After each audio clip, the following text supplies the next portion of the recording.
कहते हैं कि छोटी सी छोटी गलती भी बड़े से बड़े भयंकर कारनामों को अंजाम दे जाती है। और अगर वही गलती ना सिर्फ इंसानों की दर्दनाक मौत का कारण बन जाए, बल्कि उनके आने वाले जनरेशन्स के लिए एक खौफनाक सदमा बन जाए, तब वो सिर्फ गलती नहीं रह जाती, बल्कि एक भयानक हादसा बन जाती है, जिससे हम कुछ सीख तो सकते हैं, लेकिन उसे सुधार नहीं सकते। जी हाँ दोस्तों, एक ऐसी ही गलती 26 अप्रैल 1986 की रात यूक्रेन में स्थित चेर्नोबिल में हुई। इस दिन चेर्नोबिल में इतिहास का सबसे भयंकर हादसा हुआ था। इसमें 32 लोगों की तो तुरंत ही मौत हो गई, और फिर उसके बाद जो हुआ उसने करीब 1.5 लाख लोगों को अपनी चपेट में ले लिया। अगर आप सोचते हैं कि हिरोशिमा और नागासाकी पर गिराए गए परमाणु बम इस दुनिया के सबसे खतरनाक हादसे हैं, तब आपको इस हादसे के बारे में भी जरूर जान लेना चाहिए।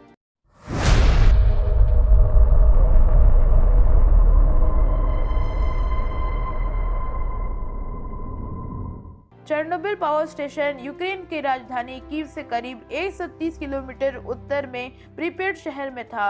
उस समय यूक्रेन सोवियत संघ का हिस्सा होता था, जो सोवियत संघ के विघटन के बाद स्वतंत्र हो गया था। यह बेलारूस की सीमा से करीब 20 किलोमीटर दक्षिण में था। चेर्नोबिल पावर स्टेशन में 4 न्यूक्लियर रिएक्टर्स थे। यूनिट 1 का निर्माण 1970 में, जबकि यूनिट 2 का निर्माण 1977 में हुआ था। 1943 में यूनिट नंबर 3 और 4 का काम पूरा हुआ था। दुर्घटना के समय 2 रिएक्टर्स पर काम चल रहा था। संयंत्र के साउथ ईस्ट की ओर प्रीपेड नदी के पास एक आर्टिफिशियल लेक बनाई गई थी।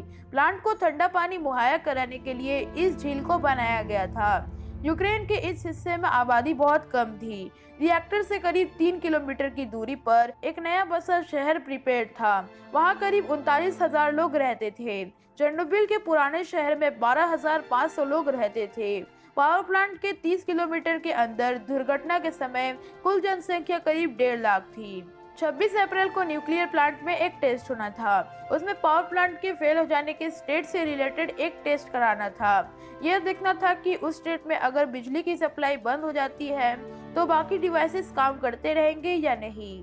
वह ये पता लगाना चाह रहे थे कि उस स्टेट में टरबाइन कितनी देर तक घूमता रहेगा और बिजली की सप्लाई करेगा। टेस्ट की तैयारी 25 अप्रैल को शुरू हो गई थी और 26 अप्रैल की रात में करीब 1:30 बजे टरबाइन को कंट्रोल करने या रोकने वाले वॉल्व को हटा दिया गया। उसके बाद रिएक्टर को इमरजेंसी के स्टेट में ठंडा रखने वाले सिस्टम को भी बंद कर दिया गया। रिएक्टर में एक ऑटोमेटिक स्विच लगा होता है जो किसी तरह के रिएक्टर के अंदर न्यूक्लियर फिजन की प्रक्रिया को रोक देता है। तुरंत ही उस स्विच को भी बंद कर दिया गया। उसके बाद अचानक रिएक्टर के अंदर न्यूक्लियर फिजन की लगातार चलने वाली प्रक्रिया काबू से बाहर हो गई। रिपोर्ट्स के मुताबिक इसका कारण रिएक्टर की अनसैटिस्फाइड डिजाइन और कंट्रोल रॉड में कमियों का होना था। फिजन से पैदा होने वाली गर्मी को काबू करने के लिए पानी का इस्तेमाल किया जाता है।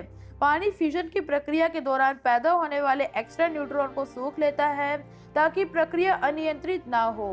पानी के अंदर भाप का बुलबुला बनता रहता है। आमतौर पर अभी जो रिएक्टर का डिजाइन होता है उसमें यह व्यवस्था होती है कि भाप का बुलबुला ज्यादा बनने पर फिजन की प्रक्रिया धीमी हो जाए, लेकिन चेर्नोबिल वाले रिएक्टर में एक कमी थी।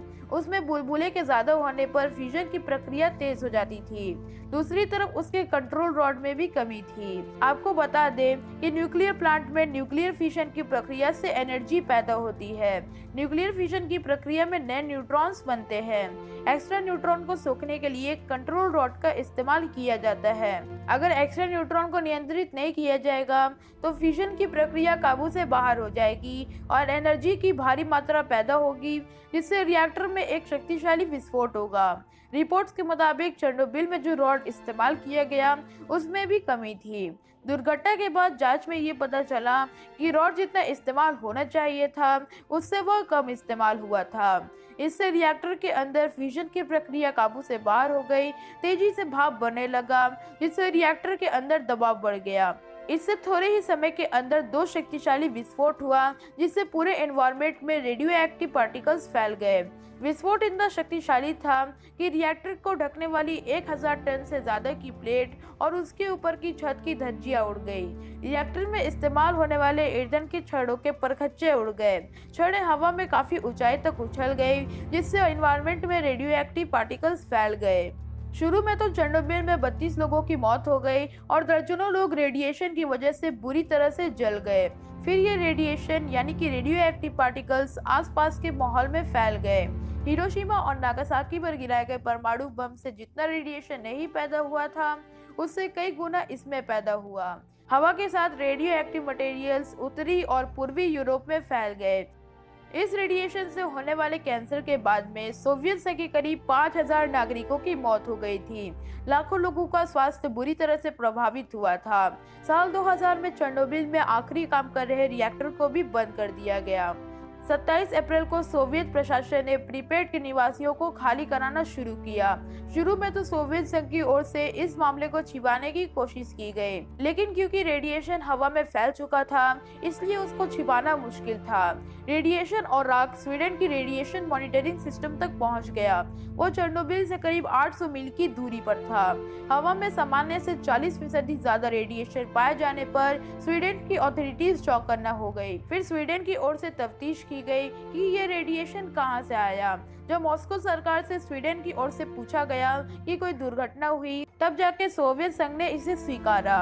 ये रेडिएशन इतनी भयानक थी कि इसने कांटेक्ट में आए लोगों के डीएनए को तोड़ना शुरू कर दिया, जिससे कि उनके आने वाले जनरेशन्स को काफी सारी डिसेबिलिटीज का सामना करना पड़ा। और जो लोग इसके कांटेक्ट में आए थे, उन्हें कई सारी भयंकर बीमारियां जैसे कि skin cancer, thyroid cancer, leukaemia, lung cancer और ब्रेस्ट कैंसर का सामना करना पड़ा। मैं उम्मीद करूंगा कि आपने इस वीडियो से जरूर कुछ सीखा होगा और लापरवाही के खतरनाक अंजाम को जानते हुए आप आज से कभी भी कुछ ऐसा करने की कोशिश नहीं करेंगे जिससे लोगों का नुकसान हो। वीडियो अच्छी लगी हो तो इस वीडियो को लाइक कर दीजिएगा और ऐसी ही वीडियोस देखने के लिए हमारे चैनल फैक्ट जेनिक्स को सब्सक्राइब करके बगल वाले बेल आइकन को भी प्रेस कर दीजिएगा। और अगर अभी तक आपने हमें बाकी सोशल मीडिया पर भी फॉलो नहीं किया है तो लिंक मैंने डिस्क्रिप्शन में दे रखी है, आप मुझे उधर पर भी जाकर फॉलो कर सकते हैं। वीडियो देखने के लिए धन्यवाद।